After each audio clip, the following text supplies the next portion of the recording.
धर्म स्नेही बंधुओं, एक शब्द में इतनी गहराई है। कई दिनों और कई महीनों तक उस एक शब्द पर ही चर्चा होती रहे।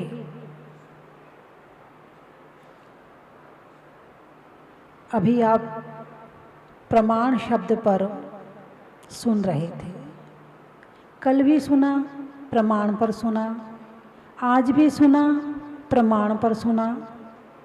विद्वान तो प्रमाण शब्द को जानते हैं, उसकी गहराई को जानते हैं, उसके अर्थ को जानते हैं, लेकिन सामान्य व्यक्ति प्रमाण शब्द को बहुत स्थूल रूप में जानता है। प्रमाण बोले क्या है तुम्हारे पास में, प्रूफ क्या है। यदि इंग्लिश में कहें तो प्रूफ बोलते। बोले प्रूफ क्या है तुम्हारे पास में, प्रमाण क्या है तुम्हारे पास में। बोले हमने अपनी आँखों से देखा। किससे देखा? हमने अपनी, अरे जोर से बोलिए ना, आँखों से देखा।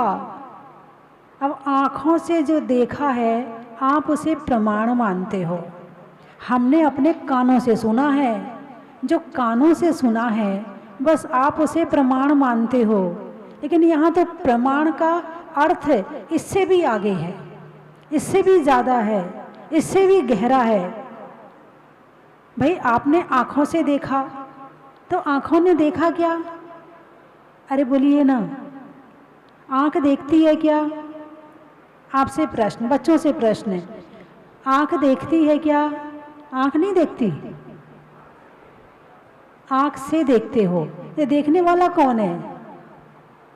आँख से तो देख रहे हो, तो फिर इसके बाद कोई और होगा इसका मतलब। जब आँख नहीं देख रही है, आपने कहा आँख से देखते हो, तो ये से शब्द किसके लिए संबोधन दे रहा है? आँख से देखते, कौन है देखने वाला? आत्मा। कौन है देखने वाला? आत्मा। आप आँख से देखते हो, अकेली आँख से देखते हो क्या? यदि उजाला ना हो तो क्या आप देख सकते हो? आँख तो है मगर उजाला नहीं है, तो क्या देख सकते हो? नहीं देख सकते हो। तो आँख से देखने के लिए बाहर का उजाला भी चाहिए, बिना उजाले के नहीं देख सकते हो। अकेली आँख नहीं देख रही है, आँख के साथ उजाला भी चाहिए। एक कार्य में अनेक कारण होते हैं और कम से कम दो कारण तो होते ही होते हैं। कम से कम दो कारण, एक नहीं। एक कारण से तो कुछ भी नहीं होता है, कम से कम दो कारण, और अधिक कारण हो जाए तो कोई बात नहीं है। तो जैसे आँख से देखते हो, अब ये देखने वाला कौन है? आत्मा। कौन देख रहा है आँख से? आँख तो खिड़की है। आँख क्या है? खिड़की है। उस खिड़की से क्या करते हो? आत्मा बाहर झांकती है। कान क्या है? कान अलग तरह की खिड़की है, उससे आवाज सुनती है। मुंह क्या, जिह्वा क्या है? वो भी एक खिड़की है, उससे बाहर का स्वाद चखती है। शरीर स्पर्शन इंद्री क्या है? वो भी एक खिड़की है, उससे स्पर्श महसूस करती है। नाक क्या है? अरे बोलिए ना, वो भी एक खिड़की है। एक साधन है, साधन से साध्य का ज्ञान होता है। और ये ज्ञान करने वाला कौन है? इस खिड़की से झांकने वाला कौन है? वो है आत्मा। अभी हम एक पिंजरे में बंद हैं, 8 कर्मों का पिंजरा है। 8 कर्म नजर नहीं आते हैं, लेकिन 8 कर्मों का, जब उसका कहते हैं ना, कर्म का 9 कर्म। एक आपका होता है ना सॉफ्टवेयर और हार्डवेयर होता है ना। सॉफ्टवेयर किसे कहते हो? जो मोबाइल के अंदर है ना, जो कंप्यूटर के अंदर है, उसे क्या कहते हो? सॉफ्टवेयर। और उसका प्रिंट आउट निकाल लिया तो हार्डवेयर। ऐसे कर्म क्या है? सॉफ्टवेयर है। और कर्म के उदय में जो कुछ हमें इस सब कुछ मिला हुआ है, शरीर है, परिवार है, मकान है, दुकान है, कपड़े हैं, लत्ते हैं, जो कुछ मिला हुआ है, वो सब कर्म का 9 कर्म है। क्या है वो? कर्म के उदय में मिला है। आप मोबाइल में चित्र देखते हो ना, देखते हो ना, और उसी चित्र को यदि बाहर निकालना है तो कैसे निकालोगे? प्रिंट आउट निकाल लोगे। अब उस प्रिंट आउट में यदि कुछ सुधार करना है तो कैसे करोगे? उसमें करोगे या मोबाइल में करोगे? अरे बोलिए ना। मोबाइल में सुधारोगे तो प्रिंट आउट भी सही आ जाएगा। हम सुधारते किसे? हम बाहर को सुधारते हैं, हम मोबाइल को नहीं सुधारते। मोबाइल में जो चित्र है उसको सुधारना हमें नहीं आता है, लेकिन हम सुधारते किसके? बाहर वालों को सुधारते हैं, और जिंदगी भर सुधारते रहते हैं। वो तो सुधरता नहीं है, हम और बिगड़ जाते हैं।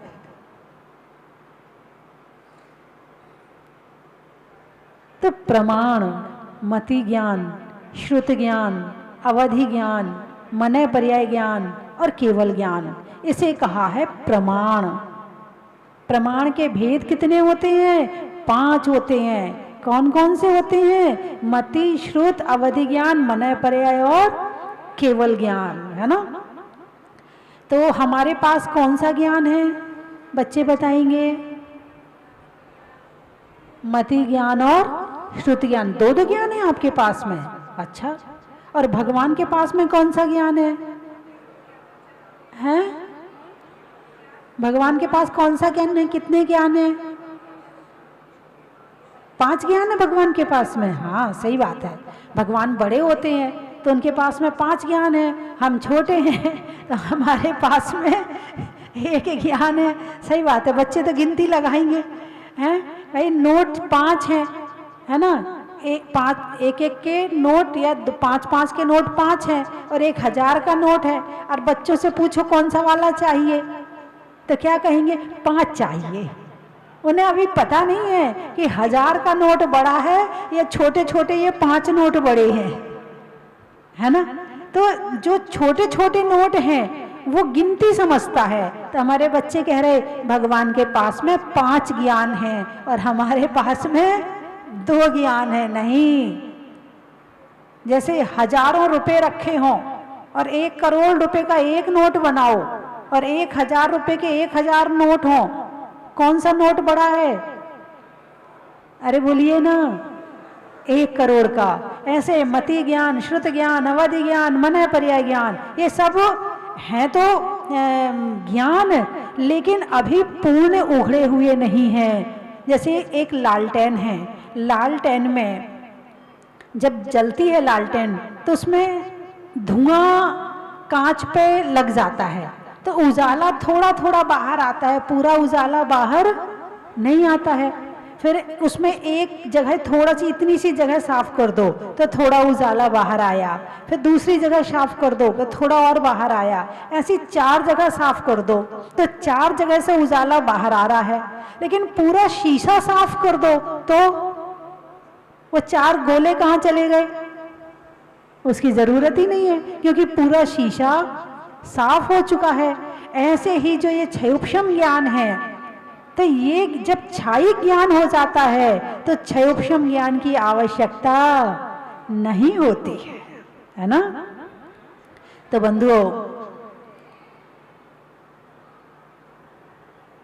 जितनी अशुद्धि आई है वो हमारे ज्ञान में आई है। किस में आई है? ज्ञान में आई है। यदि ज्ञान शुद्ध हो जाए तो सब शुद्ध हो जाए। जो मोह है वो किसको भटकाता है? हमारी आंख को, हमारे कान को, हमारे मुख को किसको भटकाता है? शरीर को किसको भटकाता है? मोह का काम है ज्ञान को भटकाना। मोह ने ज्ञान को भ्रमित कर रखा है। किसको? मोह ने ज्ञान को भ्रमित कर रखा है। और जो मेरा नहीं है उसको मेरा कहलवाता है। 2 तरह का ज्ञान होता है पंडित जी, 2 तरह का ज्ञान होता है। एक ज्ञानावरण संबंधी अज्ञान और एक मोहिनी संबंधी अज्ञान। विपरीत एकांत विनय के, संशय ज्ञान कुनय के, है ना। अज्ञान, ये मोहनी संबंधी अज्ञान है, और एक होता है ज्ञानावरण संबंधी अज्ञान। दोनों अज्ञान में क्या अंतर है? अज्ञान शब्द दोनों में आया है, लेकिन दोनों के अज्ञान में क्या अंतर है? एक होता है कि एक व्यक्ति अंधा है, उसे कुछ दिखता ही नहीं है। क्या? एक व्यक्ति अंधा है, उसे कुछ दिखता नहीं है, और दूसरा व्यक्ति दिखता तो बहुत तेज है मगर हरे रंग का चश्मा लगा लिया है, तो जो कुछ दिखता है वो हरे रंग का दिखता है। तो ज्ञानावरण संबंधी अज्ञान में वस्तु का ज्ञान होता ही नहीं है, यह है ज्ञानावरण संबंधी अज्ञान। और मोहनी संबंधी अज्ञान में दिखता तो है मगर उल्टा दिखता है, जैसा है वैसा नहीं दिखता है, यह है मोहनी संबंधी अज्ञान। अच्छा ये बताओ, मैंने कल पूछा था, चलो आज फिर पूछ लेती हूँ, आप कहाँ से आए हैं? भोपाल से। पंडित जी तो रजवास से आए हैं, ठीक बात है, हैं? अच्छा, लेकिन पहली बार में तो आपने यही कहा भोपाल से आए हैं, पहला शब्द क्या था इनका? अब फिर कनेक्ट तुरंत हो गया आपके मन में, तुरंत यहाँ धर्म चर्चा कर रहे हैं, यहाँ पर ज्ञान की चर्चा हो रही है, यहाँ पर आत्मा अलग और शरीर अलग की चर्चा हो रही है, तो आपने एकदम से आपको आया नहीं, माता जी पूछ रही हैं, तो ये बिल्कुल ये नहीं पूछ सकती कि आप कहाँ से आए हो, क्योंकि ये तो पता है माता जी को आप भोपाल से आए हो, लेकिन आपसे पूछा है मतलब प्रश्न कहीं और जा रहा है, प्रश्न कहीं और जा रहा है और आप पहुंचते कहीं और हो। तो जो आपको पहली बार में पहुंचाया है भोपाल, वो मोह ने पहुंचाया है। किसने पहुंचाया है? हम कहाँ से आए हैं? भोपाल से आए हैं। ये किसने पहुंचाया है? ये मोह ने पहुंचाया है। और जैसे ही आपको लगा नहीं ये तो बाहर का ज्ञान है, ये सही उत्तर क्या होगा? बोले निगोद होगा। हाँ चलो माता जी निगोद से आए हैं।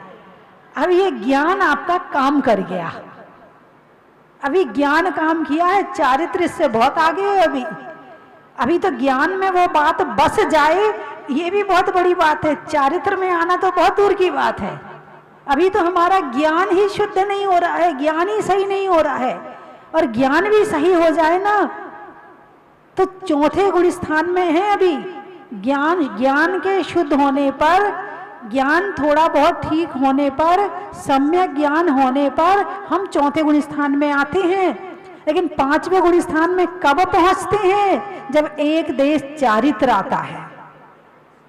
क्या आता है? एक देश चारित्र आता है, तब जाकर हम पांचवें गुण स्थान में पहुंचते हैं। और छठवें में कब पहुंचते हैं? जब महाव्रत आते हैं। 12 व्रत आए तो पांचवें में पहुंचे। अणुव्रत, गुणव्रत, शिक्षा व्रत ने आपको पांचवें गुण स्थान में पहुंचाया। और छठवें गुण स्थान में कौन पहुंचाता है? महाव्रत पहुंचाते हैं। और उसके आगे चढ़ने के लिए, उसके आगे जाने के लिए तो फिर करना नहीं पड़ेगा कुछ। अभी कुछ कर रहे हो तो चौथे में पहुंच गए, कुछ कर रहे हो तो पांचवें में पहुंच गए, कुछ कर रहे हो तो छठवें में पहुंच गए। अब सातवें में पहुंचने के लिए कुछ नहीं करना है। और यहां से ज्ञान की शुद्धि प्रारंभ होगी। अभी तो केवल आपको पांचवें गुण स्थान में, छठे गुण स्थान में आपको उन वस्तुओं से दूर किया है जो आपके ज्ञान को अशुद्ध करते हैं। चौथे गुण स्थान में ये ज्ञान हुआ है कि अशुद्धि का कारण क्या है, उस पर दृढ़ श्रद्धान हुआ है, उस पर चलने की भावना हुई है। अभी चौथा गुण स्थान में ने यहाँ पहुंचा दिया, पांचवें गुण स्थान ने एक कदम आगे बढ़ा दिया, छठे गुण स्थान ने उस स्थिति तक पहुंचने के लिए आपको तैयार कर दिया। और सातवें गुण स्थान में ज्ञान की शुद्धि प्रारंभ की क्रिया प्रारंभ हो जाती है। किसकी शुद्धि? अरे बोलिए ना, किसकी शुद्धि? अभी चौथे गुण स्थान में इतना ही बताया, आत्मा अलग है, शरीर अलग है, श्रद्धान प्रारंभ। और कैसा? जिसको ये ज्ञान हो गया फिर और ज्ञान करता है आगे। यदि उससे पूछा जाए आपका घर कहाँ है, बोले सिद्धालय में, फिर वो ये नहीं कहेगा मेरा घर टीकमगढ़ में है, मेरा घर भोपाल में है, मैं भोपाल से आया हूं। उसका श्रद्धांत जब सही हो जाएगा तो उत्तर भी सही आ जाएगा। हाँ, अब आप कहोगे माता जी यदि ऐसा करेंगे तो लूट लेंगे लोग, ये कह देंगे भाई साहब ये मकान आपका ही है, बोले आपका ही है तो फिर खाली करो। ये बच्चे आपके ही हैं, बोले आपके ही हैं तो लाओ इधर। बोले सोने का हार किसका, बोले आपका ही है, बोले लाओ इधर। बात समझ में आई कि नहीं आई? यदि ऐसा करने लगेंगे तो उसके लिए फिर व्यवहार की व्यवस्था है, लेकिन अंदर में श्रद्धांत तो यही रहेगा कि ये अलग है और मैं अलग हूं। ऐसा श्रद्धांत दृढ़ हो जाएगा। कब? चौथे गुण स्थान में। स्वप्न में भी यही कहेगा मैं अलग हूं और ये अलग है। और पांचवें गुण स्थान में उसकी क्रिया प्रारंभ हो जाएगी। लोग कहते हैं जैन धर्म में त्याग त्याग त्याग, बस जहां देखो वहां त्याग त्याग बताते। क्या होता है त्याग करने से? हो सकता है कुछ हमारे जो विद्वान हैं इनके मन में भी भावना आ जाती हो। जैन धर्म में जब देखो ये त्याग करो, वो त्याग करो, वो त्याग करो, वो त्याग त्याग बताते हैं। दूसरे धर्म देखो कितना अच्छा खिलाते हैं, पिलाते हैं, सब करते हैं। हमारे यहाँ तो बस त्याग त्याग कराते हैं। आपने कभी सोचा कि भगवान महावीर केवल ज्ञानी है? हैं? अनंत दर्शन, अनंत ज्ञान, अनंत सुख, अनंत शक्ति के धारक हैं। वीतरागी, सर्वज्ञ, हितोपदेशी हैं। उन पर शंका नहीं करना। यदि उन्होंने कहा है तो जरूर कुछ कारण होगा, भले हमें आता नहीं है। भाई जब तक ज्ञान नहीं होता है, जब तक पता नहीं होता है तो हो जाता है। एक बार मेरे ही मन में आ गया, बहुत पहले जब घर में थी तब समय सार में पढ़ा कि मतलब स्त्रियों में मायाचारी स्वभाव से होती है। मुझे बड़ा बुरा लगा, बड़ा बुरा लगा। बताओ, इतने बड़े आचार्य और स्त्रियों की बुराई कर रहे हैं कि स्त्रियों में मायाचारी स्वभाव से होती है। ऐसे ही हमारे जो अरिहंत भगवान हैं वो गमन करते हैं। मुझे बड़ा बुरा लगा।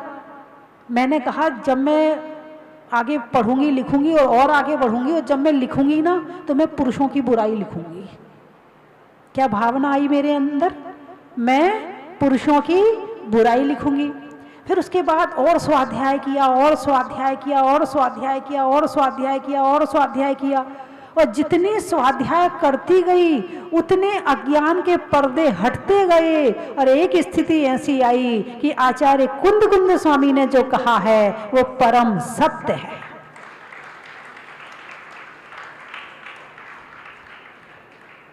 ऐसे ही भगवान महावीर ने जो कहा है वो परम सत्य है। वो एक अंश भी झूठा नहीं हो सकता है। यदि उन्होंने त्याग की बात करी है तो तुम्हें अभी कारण ना पता हो, मगर बात तो सत्य है। तो अभी प्रमाण की चर्चा हो रही है। तो अशुद्धि किसमें है? ज्ञान में है। किसमें है? ज्ञान में है। शुद्ध किसको करना है? ज्ञान को करना है। अब आप पूछोगे ज्ञान में अशुद्धि कैसे है? ज्ञान में अशुद्धि कैसे है? तो मोह किससे करते हो? अरे बोलिए ना, ज्ञान से करते हैं। आप अपने मम्मी पापा से मोह करते कि नहीं करते? करते हो ना। अच्छा, आपको आपके पसंद के कपड़ों से मोह है कि नहीं है? अरे बोलिए ना, मेरा तो ये फेवरेट है, मेरा वो हीरो फेवरेट है। अभी कोई उसकी बुराई कर तो दे, लड़ाई झगड़े करने लगोगे, है ना। तो ये मोह किसने किया? आंख ने, नाक ने, कान ने, मुंह ने, किसने किया मोह? ज्ञान ने। किसने किया? ज्ञान ने। कपड़ों से मोह कौन करता है? ज्ञान करता है। मकान से मोह कौन करता है? ज्ञान करता है। सोने चांदी से मोह कौन करता है? ज्ञान करता है। भाई आप अभी आए हो, मकान लेकर आए हो क्या? अरे बोलिए ना, लाए हो क्या मकान? नहीं लाए हो, है ना। सोना चांदी लाए हो क्या? नहीं लाए हो, लेकिन उसका मोह लेकर आए कि नहीं आए? मेरा मकान भोपाल में है, मेरा मकान भोपाल में है। अब कौन कह रहा है? ये मोह कह रहा है। और ये मोह को कह तो रहा है ज्ञान, कह तो रहा है ज्ञान। लेकिन ज्ञान से मोह कहलवा रहा है। क्या? कौन कहलवा रहा है? मोह कहलवा रहा है। ये मेरा है, ये मेरा है, ये मेरा है, ये मेरी जमीन है, ये मेरी जायदाद है। अब मुझे बताओ, अभी हम जिस धरती पर बैठे हैं, अभी अभी हम कहेंगे ये हमारा मंदिर है ना? आज से 10,000 साल पहले क्या था यहाँ पर, पता है? इस मनुष्य, जो भी मनुष्य यहाँ होंगे वो कहते होंगे मेरा है। उससे पहले जो होंगे वो कहते होंगे मेरा है। उससे पहले जो होंगे वो कहते होंगे मेरा। अब ये धरती किसके साथ गई? जा वसुधा काहू की ना भाई। भरत चक्रवर्ती ने इस पर राज्य किया तो भाई मैं राजा हूं। फिर दूसरे सगर चक्रवर्ती आया, उसने राज्य किया तो मैं 6 खंड का अधिपति हूं। ये खंड तो यहीं रह गए और चक्रवर्ती चले गए। बोलिए हाँ या ना? तो ये मेरा कौन कहलवा रहा है? मोह, ज्ञान के द्वारा मोह कहलवा रहा है। और जब मोह को और ज्ञान को अलग कर दिया जाएगा तो लगेगा मेरा तो कुछ है ही नहीं है, ना कुछ लाए हैं, ना कुछ ले जाना है। जाएंगे तब ये शरीर भी साथ जाने वाला नहीं है। फिर सारी जिंदगी मेरा मेरा किसका? तो दिन भर में जितनी गलतियां होती हैं मोह के कारण, जितना क्रोध करते हैं मोह के कारण, अभिमान करते हैं मोह के कारण, मायाचारी लोभ करते हैं मोह के कारण, हिंसा, झूठ, चोरी, कुशील, परिग्रह करते हैं मोह के कारण। और मोह हटा तो सब हटा। यदि आपको इच्छा हुई कि आपको खीर खाना है और आपकी फेवरेट है खीर, और आपने माँ से कहा माँ खीर बना देना, आज बहुत मन कर रहा है, और माँ ने उस दिन दूध फट गया, गर्मी के दिन है या कोई और कारण रहा हो, माँ ने नहीं बनाई खीर, आपको गुस्सा आएगा कि नहीं आएगा? अरे बोलिए ना, आएगा ना। ये क्रोध किसने दिलाया? मोह ने, है ना? दुख होता कि नहीं होता आपको? आपको कोई डांट दे तो दुख होता? देखो हमारा अपमान कर दिया, दुख होता है ना? ये अपमान किसका है? किसका है? आत्मा का। यदि आत्मा अकेली हो जाए तो ना अपमान ना सम्मान, दोनों से ऊपर उठ गई। तो ये मोह ने, जब मैंने कहा कि मेरा सम्मान, जहां मेरा सम्मान की बात आई वहां मेरा अपमान की बात आई, और जहां मेरा सम्मान की बात नहीं आएगी वहां मेरा अपमान की बात भी नहीं आएगी। तो ये दुख पैदा करने वाला कौन है? मोह है। घर में चोरी हो जाए और आप यहाँ बैठे हो और बड़े अच्छे से प्रवचन सुन रहे हो और फोन आ गया कि घर में चोरी हो गई, अब बताओ प्रवचन में मन लगेगा क्या? अभी हम कह रहे शरीर अलग है, आत्मा अलग है, अब घर तो बहुत दूर है, लेकिन दुख क्यों होगा? क्यों होगा दुख? मोह के कारण से, है ना? तो अशुद्धि किस में आई है? ज्ञान में आई है, मोह के कारण से। और जितना जितना मोह का क्षय होता जाएगा उतना उतना सुख बढ़ता जाएगा। यदि सुख चाहिए है तो त्याग, जितना जितना त्याग उतना उतना सुख, और जितना जितना इकट्ठा करेंगे उतना उतना, जितना सारा इकट्ठा उतना ज्यादा दुख, और जितना कम इकट्ठा उतना ज्यादा सुख। ऐसा है क्या? नहीं, ऐसा नहीं है। कम और ज्यादा से फर्क नहीं पड़ेगा। चक्रवर्ती के पास, भरत चक्रवर्ती के पास 6 खंड की संपत्ति थी तो क्या ज्यादा दुखी थे? नहीं, वो बहुत सुखी थे। संपत्ति तो थी मगर मोह नहीं था। संपत्ति होना अलग बात है और मोह होना अलग बात है। अब अपने बेटा बेटी हैं, जरा सी गलती करे, मोह, तुमको कष्ट होगा नहीं होगा? और पड़ोसी का करे, हमें क्या करना, उसका बेटा वो जाने। भाई अपने बेटे का दुख है, पड़ोसी का नहीं है। क्यों? क्योंकि मोह है। तो इन्हीं सारी चीजों के द्वारा, जो मोह के द्वारा जो दिन भर में गलतियां होती हैं और उससे जो कर्म बंद होता है, उसके लिए किया जाता है प्रतिक्रमण। क्या किया जाता है? आप लोग करते कि नहीं करते? प्रतिक्रमण करने में हमें बार बार ये याद आ जाता है, आज मैंने एक इंद्रिय जीव की हिंसा की है, आज मैंने 2 की है, अब मुझे कल नहीं करना है, कल जितना कम से कम बनेगा उतना करना है, उतनी कम से कम गलतियां करनी है। तो प्रतिक्रमण करने से हमारी गलतियां धीरे धीरे कम होने लगती हैं और प्रायश्चित और पश्चाताप से जो कर्म बंद किया है कहीं ना कहीं उनमें भी हल्कापन आ जाता है। इसलिए प्रतिक्रमण रोज करना चाहिए। आप लोग करते हैं कि नहीं? हमारे विद्वान गण कौन कौन करता है, एक बार हाथ उठाकर बता दो। चलो कुछ विद्वान करते हैं, लेकिन मेरी भावना है कि प्रतिक्रमण रोज करना चाहिए। आप करेंगे कि नहीं करेंगे? अरे बोलिए ना, होना अच्छा करना चाहिए कि नहीं करना चाहिए? पहले तो ये बताओ। करना चाहिए। किसके लिए करना चाहिए? दूसरों के लिए या अपने लिए? अपने लिए। अच्छा, जिससे दिन भर में कोई गलती नहीं होती हो वो प्रतिक्रमण मत करना, लेकिन जिसके द्वारा दिन भर में क्रोध, मान, माया, हिंसा, झूठ, चोरी, कुशील यदि हो जाता हो, उसे तो प्रतिक्रमण की इतनी आवश्यकता है जितनी आवश्यकता हमें जीवन में भोजन की, सांस लेने की, पानी पीने की आवश्यकता है। इतना जरूरी प्रतिक्रमण है। इससे क्या फायदा होगा? देखो, कर्म का फल तो सबको भोगना पड़ेगा ना।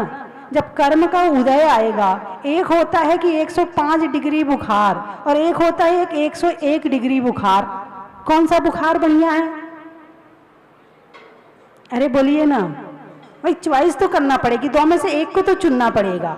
तो कौन सा वाला बढ़िया है? 101 में निकल जाए ना। तो जो 105 के कर्म बांधे थे हमने, यदि प्रतिक्रमण प्रायश्चित करते हैं तो वो 101 रह जाता है, तो भोगने में उतनी दिक्कत नहीं होती है।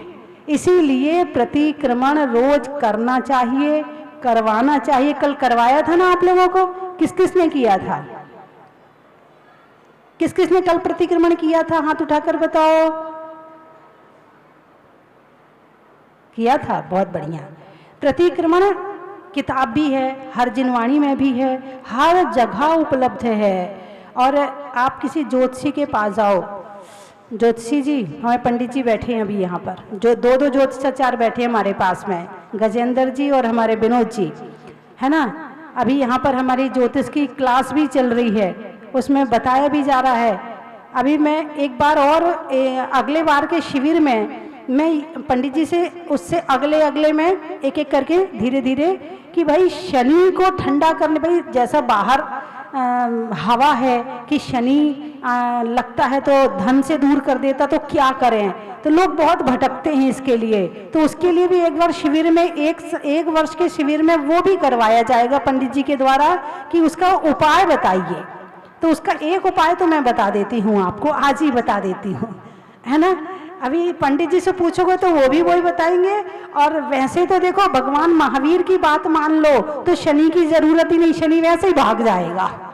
यदि भगवान महावीर की बात मानी, नहीं मान रहे हो ना, तो फिर तो मैं शनि के हिसाब से बता रही हूँ मैं। यदि तुम्हारा शनि खराब है तो पंडित जी कहते हैं प्रतिक्रमण करो। बोला क्यों?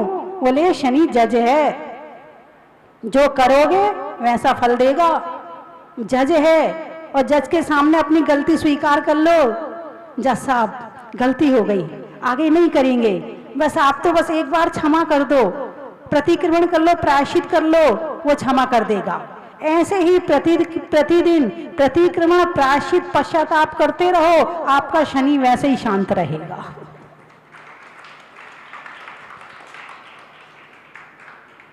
बात समझ में आई कि नहीं आई? है ना।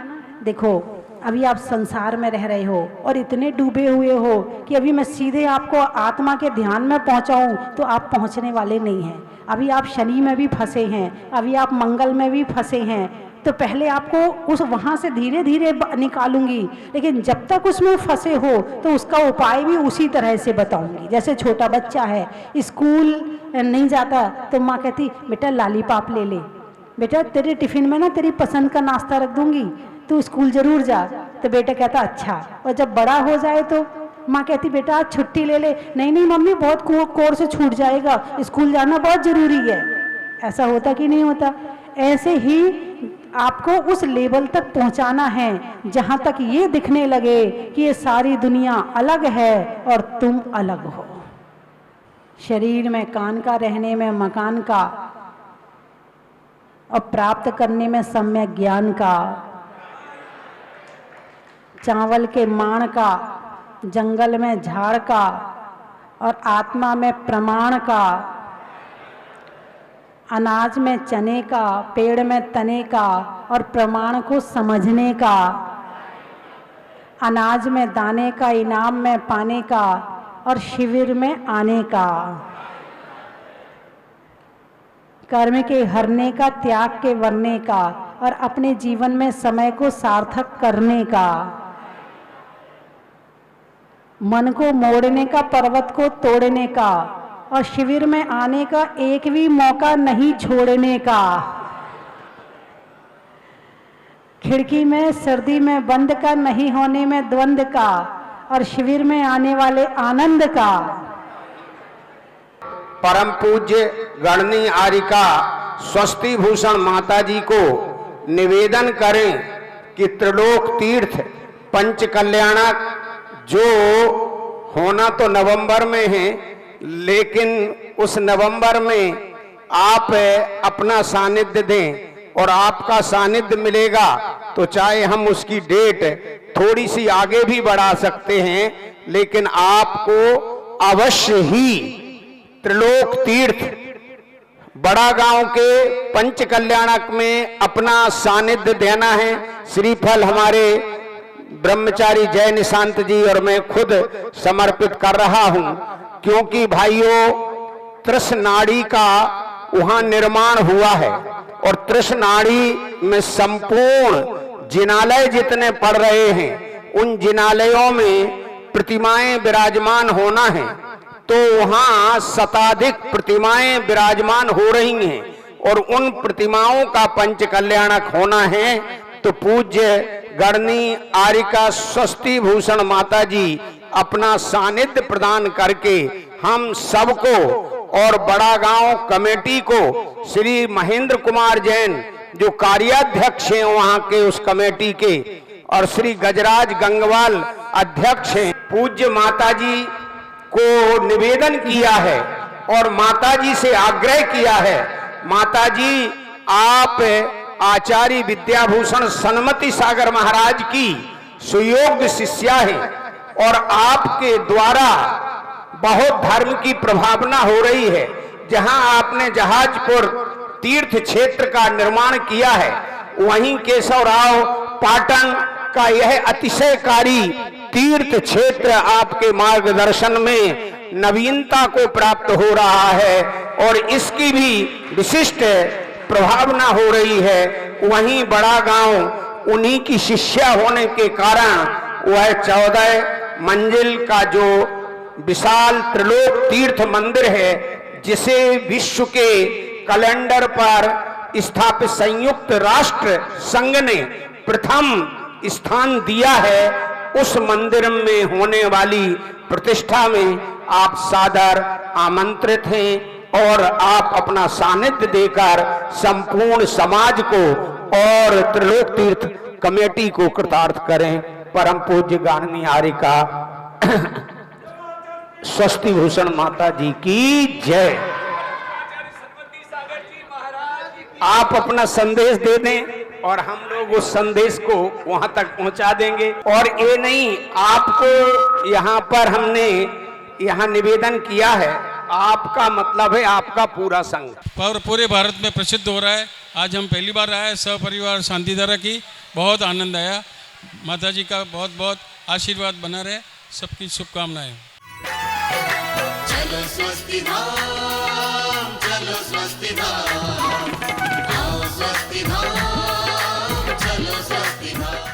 चन की थाल को सजाओ रे आज, रत्नों की थाल को भर लाओ रे आज। आओ आओ करे रे गुणगान आरती भगवन की। आओ आओ करे गुणगान आरती आरती भगवन की। आओ आओ करे रे गुणगान आरती भगवन की।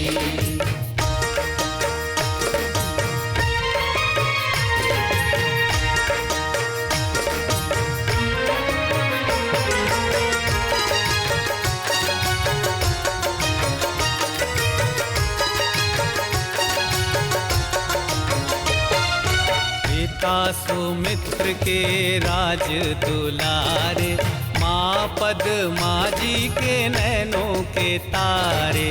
पिता सुमित्र के राज दुलारे, माँ पद्मा जी के नैनों के तारे।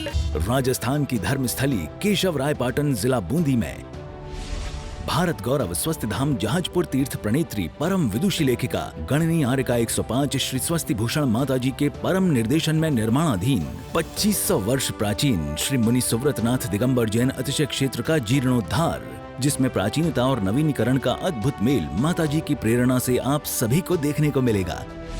तो फिर देर किस बात की, क्योंकि 100 नए मंदिर बनाना और एक प्राचीन तीर्थ का जीर्णोद्धार कराने का फल बराबर है। तो इस पुण्य के कार्य में अपने द्रव्य का सदुपयोग कर पुण्यानुबंधी पुण्य का सृजन अवश्य करें। निर्माण सारथी 1,11,000 रुपए, निर्माण मित्र 51,000, निर्माण सहयोगी 31,000 एवं निर्माण शिला योजना हीरक शिला 51,000, रत्न शिला 31,000, स्वर्ण शिला 21,000, रजत शिला 11,000, ताम्र शिला 5100, सामान्य शिला 2100 रुपए। निम्न प्रकार की योजनाओं से जुड़कर अपने कल्याण का माध्यम बने।